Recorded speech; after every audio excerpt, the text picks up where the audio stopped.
Assalamualaikum warahmatullahi wabarakatuh. Bertemu kembali bersama Ibu Yulianti pada pembelajaran Bahasa Indonesia. Bagaimana kabar anak-anak Ibu semua? Alhamdulillah, semoga kita selalu dalam keadaan sehat dan tetap semangat. Baiklah anak-anak Ibu, pada video pembelajaran hari ini kita akan mempelajari mengenai struktur dan kebahasaan cerita pendek. Mengapa itu dipelajari? Karena pada teks cerita pendek terdapat struktur dan kebahasaan yang akan membedakan cerita pendek dengan teks cerita lainnya. Mari kita simak video pembelajaran dan penjelasan berikut ini. Cerita pendek adalah prosa fiksi yang menceritakan satu peristiwa istimewa atau satu persoalan yang dialami oleh tokoh dalam cerita. Struktur cerpen terdiri atas 1. Abstrak, 2. Orientasi, 3. Komplikasi, 4. Evaluasi, 5. Resolusi, dan yang keenam, koda. Baiklah, Ibu akan menjelaskan satu persatu. Abstrak merupakan ringkasan dari sebuah cerita. Abstrak juga disebut gambaran awal dalam sebuah cerita. Contoh abstrak: tanpa campur tangannya dalam meracik bumbu masakan, sebuah perhelatan akan dinilai tidak sukses karena tidak berhasil menyuguhkan para tamunya makanan yang lezat. Begitulah pentingnya kehadiran makaji dalam dunia masak-memasak di kampung itu, sehingga tidak ada yang bisa menggantikannya. Bagian struktur orientasi merupakan hal-hal yang berhubungan dengan waktu, tempat, dan suasana yang terdapat dalam cerita. Contoh struktur orientasi: beberapa tahun lalu, pesta perkawinan Gentasari dan Rustamaji berjalan tidak mulus, bahkan hampir gagal. Hal itu dikarenakan pihak mempelai wanita tidak menepati janji untuk mendatangkan makaji dalam urusan masak-memasak, sehingga semua makanan terasa hambar. Padahal makaji tidak pernah keberatan untuk memasak dikenduri siapapun. Pada contoh berikut terdapat gambaran mengenai tempat, waktu, dan suasana yang terdapat dalam cerita.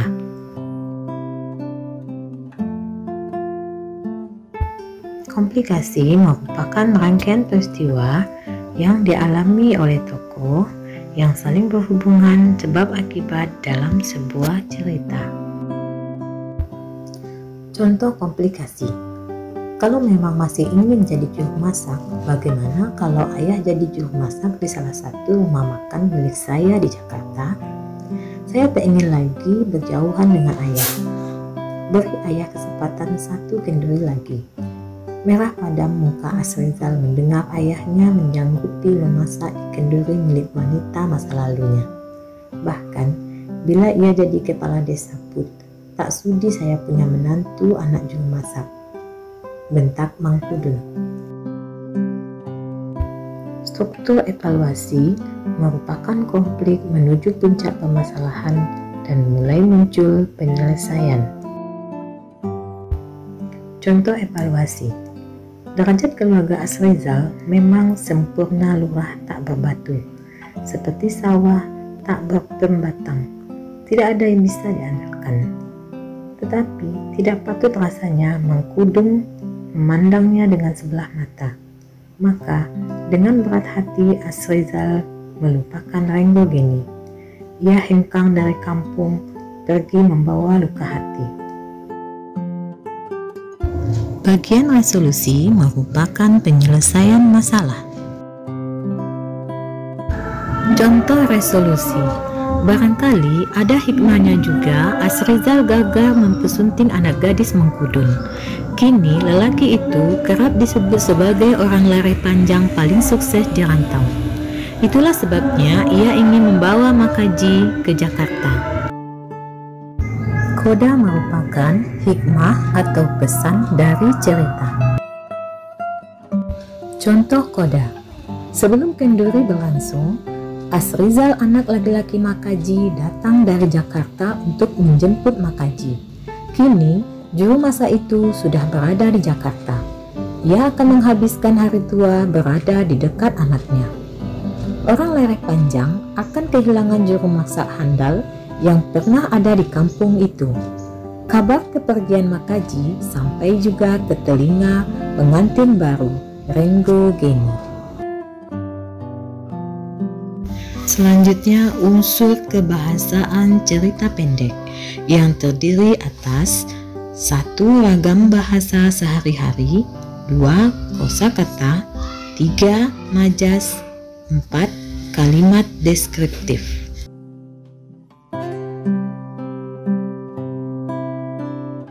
Ragam bahasa sehari-hari merupakan ujaran langsung yang digunakan sehari-hari membuat cerpen terasa lebih nyata.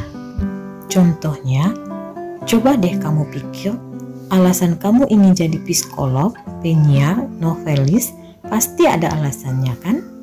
Potong Kak Puri. Kosakata merupakan pilihan kata yang sangat penting karena menjadi penentu kualitas cerpen yang dihasilkan. Contoh kata beringin lebih bermakna kuat dan khusus dibandingkan kata pohon. Majas atau gaya bahasa berfungsi dapat menghidupkan dan meningkatkan efek dan menimbulkan konotasi tertentu. Menurut Boris Kraft, membagi 4 kelompok majas. Yang pertama simile, metafora, personifikasi, dan hiperbola. Simile adalah majas yang membandingkan sesuatu hal dengan hal yang lainnya. Contoh, gadis itu bagaikan bunga mawar yang baru mekar. Majas metafora yaitu majas yang mengandung perbandingan langsung. Contoh, Dewi Malam ditemani oleh bintang-bintang menghiasi langit malam. Dewi Malam dibandingkan dengan bulan. Personifikasi yaitu majas yang meletakkan sifat-sifat manusia kepada benda mati. Contoh, mobil itu menjerit-jerit di tikungan yang menanjak. Hiperbola merupakan majas yang melukiskan peristiwa dengan cara berlebih-lebihan. Contoh, hatiku terbakar, darahku mendidih, mendengar kabar yang kau berikan. Kalimat deskriptif adalah kalimat yang melukiskan atau menggambarkan sesuatu. Nah, demikian pembelajaran kita hari ini, yaitu mengenai struktur dan kebahasaan cerita pendek. Selanjutnya, kalian dapat menggunakan struktur dan kebahasaan cerita pendek itu untuk menciptakan sebuah cerita pendek. Semoga bermanfaat. Demikianlah pembelajaran kita hari ini. Selamat bertemu kembali pada video selanjutnya. Tetap semangat. Assalamualaikum warahmatullahi wabarakatuh.